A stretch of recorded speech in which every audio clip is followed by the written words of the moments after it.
paz do Senhor, queridos irmãos e irmãs, vamos iniciar agora o estudo do livro dos Atos dos Apóstolos. É um livro de muita importância para a igreja, porque é exatamente a narrativa do início da igreja.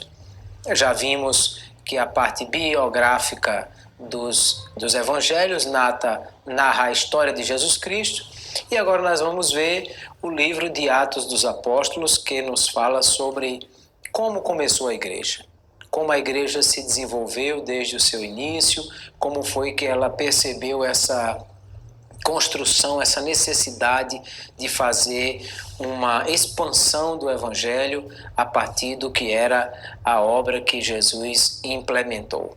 O livro de Atos dos Apóstolos basicamente vai cobrir um período de pouco mais de 30 anos da história da igreja e basicamente vai falar do que foi a expansão da igreja de Jerusalém a Roma, ou seja, iniciando em Jerusalém e como ela chegou até a Roma. Claro que depois, nos séculos seguintes, a igreja expandiu-se por todo o mundo, mas a narrativa de Atos fica apenas com a chegada do evangelho até Roma. Quando o apóstolo Paulo está sendo apresentado aí em todas as suas narrativas e histórias e toda essa questão, nós vamos perceber que ele acaba sendo o personagem mais destacado do livro de Atos dos Apóstolos, exatamente porque é aquele que vai levar essa obra adiante depois que os apóstolos saem de Jerusalém para todo o mundo. Portanto, o livro de Atos dos Apóstolos vai narrar essa igreja emergente, começando com os primeiros apóstolos e indo até o apóstolo Paulo e a história que ele representa. Olhando o título do livro de Atos, como está nos primeiros manuscritos, aparece apenas a palavra praxeis, quer dizer atos, realizações, e foi acrescentada aí nas versões latinas Atos dos Apóstolos, porque realmente foram os apóstolos que os executaram. Alguns até acham que o nome certo seria Atos do Espírito Santo, porque o Espírito Santo é o propulsor de toda essa obra e do que ele faz. Além do título, a importância da datação, ou seja, quando é que foi escrito esse livro, nós não temos a segurança. Quando exatamente foi escrito, nós só temos uma certeza. Quem escreveu foi Lucas, e Lucas é o autor do Evangelho. Até porque o livro de Atos é dirigido à mesma pessoa a quem ele dirige o Evangelho, ou seja, a Teófilo. E Lucas, que é chamado o médico amado, como já estudamos no Evangelho, é o autor das duas obras. O Eusébio de Cesareia, no livro História Eclesiástica, diz que o Lucas, o médico, nos deixou 2 livros inspirados.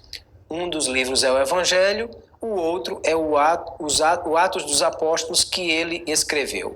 Então, nós temos segurança de que Lucas é o autor de ambos os livros. E tanto um quanto o outro foram escritos para contar essa história a uma mesma pessoa, a Teófilo, aquele a quem ele se dirige com tanta reverência, com tanto carinho, para falar dessa questão. Para que o livro de Atos foi escrito? Qual o propósito desse livro? É exatamente nos apresentar a história de Jesus Cristo, dando continuidade à sua missão.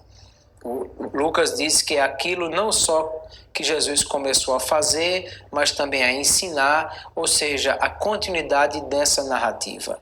Jesus subiu aos céus e deixou aqui uma ordem. Nos evangelhos nós vimos claramente a chamada grande comissão. Jesus dizendo: ide por todo mundo, façam discípulos, preguem, ensinem. E os discípulos foram. Como sabemos que eles foram? Aí é o livro de Atos dos Apóstolos que vai narrar essa história e que vai nos dizer como nós vamos alcançar o final dessa história e o que aconteceu depois que Jesus subiu aos céus e os discípulos começaram a fazer essa obra. Logo, o livro de Atos dos Apóstolos nos apresenta a evolução da igreja. Num primeiro momento, quem foi que aceitou a Jesus como Salvador? Ora, os primeiros cristãos, eles foram judeus. Aqueles apóstolos, aqueles discípulos que viviam na terra de Israel e que foram alcançados por Jesus Cristo. Num segundo momento, quem foram os que receberam a Cristo como Salvador? No segundo momento foram os prosélitos, ou seja, aqueles que não eram judeus, mas que conviviam com os judeus compartilhando a mesma fé, porque já haviam abraçado o judaísmo. Daí porque nós vamos observar que quando o apóstolo Paulo chegava em qualquer desses lugares, o primeiro lugar que ele procurava era a sinagoga. Por isso, judeus e prosélitos é que receberam Jesus como Salvador em primeiro lugar. Mas depois essa obra alcançou também os outros, os gentios, os gregos, os povos de outras terras, Ponto, Galácia, Bitínia. Depois esse evangelho chega à Europa e vai alcançar muitos, inclusive em Roma, e vai se expandir por todo o território do Império Romano, e essas coisas são narradas no livro de Atos dos Apóstolos, para nós percebermos como foi que isso se deu e essa questão toda como funcionou. Quando nós olhamos para o livro de Atos dos Apóstolos, nós vamos perceber alguns discursos.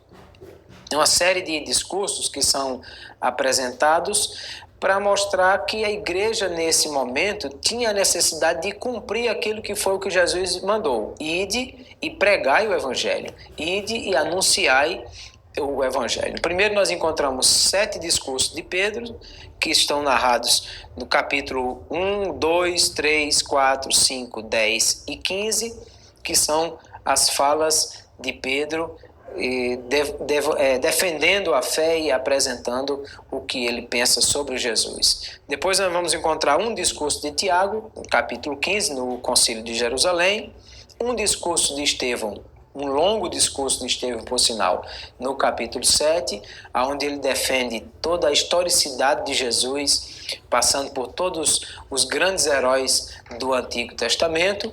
Ainda um discurso, os 7 discursos de Paulo, na sinagoga em Antioquia, em Listra, no Areópago, em Mileto, no castelo onde foi preso e diante de Félix e Agripa. E por último, um discurso de Gamaliel, o outro de Tértulo, são narrados aí no livro dos Atos dos Apóstolos.